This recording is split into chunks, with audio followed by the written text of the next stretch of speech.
Hello everyone, welcome back to our YouTube channel. In this short tutorial, I'll teach you how to fix App Store not working on mobile data on iPhone.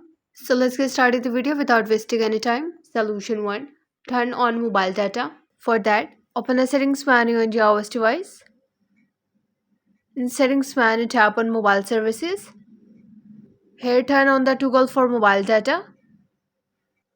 After that, scroll down and turn on the toggle for App Store. Solution 2. Content and privacy restrictions.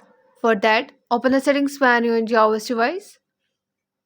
In settings menu, scroll down and tap on screen time.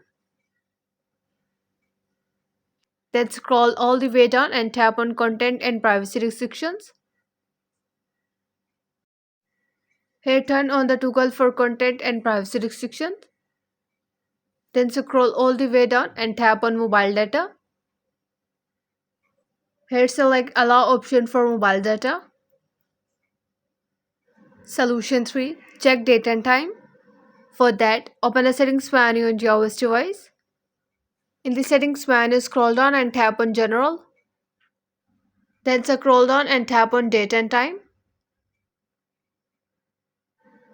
Here make sure that date, time and time zone are correct in your iPhone.